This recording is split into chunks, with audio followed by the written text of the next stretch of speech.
Alright, this is another video for 90s kids. So if you were born in 98 and up, if you were born in the 2000s, don't watch this because you're not going to understand what I'm talking about and ain't nobody got time to answer your questions, alright? I don't want you embarrassing yourself out here. So, I found some more 90s treasures that need to be discussed, right?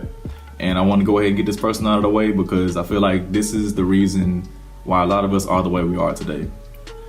Tamagotchi pets.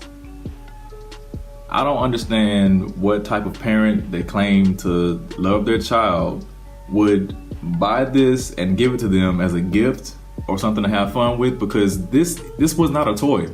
This is responsibility.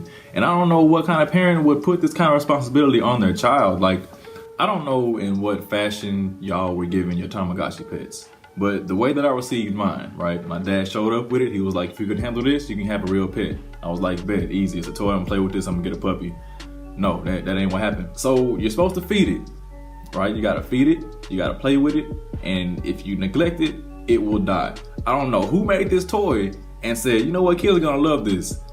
I didn't love this. I feel like this is the reason why kids don't care about anything today, because they don't have to worry about Tamagotchi pets. They don't have Tamagotchi pets. Like, cause you had this, like you weren't a regular kid. Like your mom come in the room, tell you to clean up, and you like, mom, like not right now. Like I'm trying to figure out how to give Amici this food. If I don't feed Amici, he might die. I feel like you of all people would understand that because you feed me every day. If you don't feed me, I'm gonna die. This wasn't even fun. It wasn't even a fun thing to have. Like you at school talking to your friends, like, man, I don't know how I'm gonna feed my pet, bro. Like, I'm trying, bro. He dying, man. Like, if this dude die, I don't know what I'm gonna tell my dad. They don't make gum like this anymore. Fruit Stripe gum was the best possible gum we could have had as a kid. It was delicious and it taught you how to live in the moment and appreciate what you had while you had it. And I say that because from the time you put that gum in your mouth, you had about 30 to 35 seconds of good flavor, all right? After that, it was basically paper. It's time to spit it out. No more flavor in that, but it's okay. You can repeat the process. That's why there's so many sticks of gum in the pack. All right, this is the importance of these 90s things. They teach you morals and values along with giving you a good ride.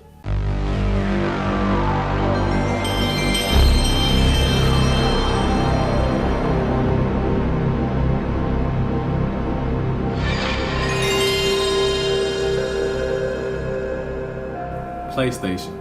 This is the OG of all the PlayStation gaming consoles. It's the Pop, it's the granddad. I got the Grandson 4 in my room right now.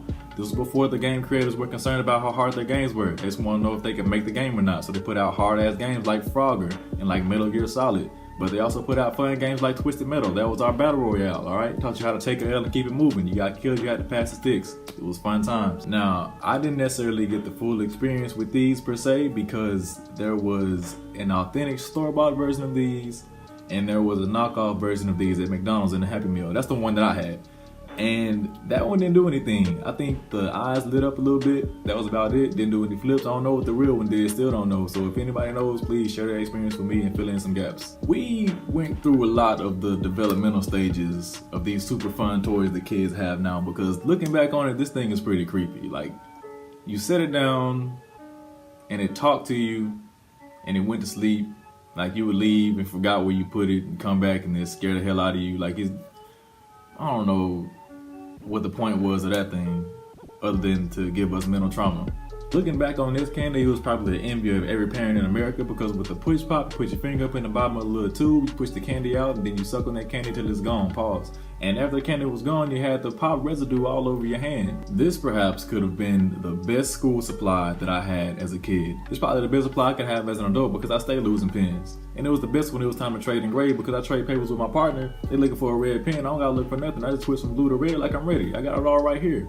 But as with all great inventions, it comes with its downfall, because I could not resist the temptation to try to get all those pens out at once. And I learned nothing from that because I still do it. I still remember the day I got one of these. I was in my room playing with my toys. My mom showed up with this big black briefcase looking thing. I opened it and it was full of these markers and map pencils and crayons. I remember thinking, wow, my mom must really love me. Why would she give me this? What did I do to get this? And looking back on it now, it just got me to leave her alone for hours. Well played.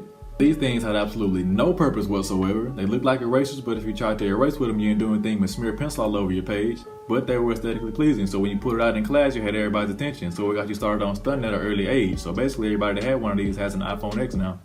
Last but not least, the L'Oreal Kids Shampoo. Now, when this came out, they had the most attention-grabbing commercial ever. They had kids in a pool swimming. They had shampoo in the pool swimming with the kids. And that was the first time and last time I ever looked at a commercial for some soap and thought, I need that in my life. It was some soap. I need that soap. And what got me, like, they lied, because on the commercial, they had this kid taking a bath, right? And it was supposed to be No More Tears shampoo, right? So we had this kid with soap on his eyes. He wiped the soap out his eyes, like, and I'm like, wow. So this soap is not gonna burn my eyes like other soaps. I need that soap. So I got this soap, right? I remember getting that soap, got home, got in the tub. First thing I did, lathered it up, put it in my eyes. Mama! My mama came in there, boy, what you doing? Mama, I got the soap in my eyes. Boy, why you put the soap in your eyes? Mama, because the commercial said if I did it, it wasn't gonna burn. Ain't do nothing to get me out there. They lied. I'm still hurt by L'Oreal.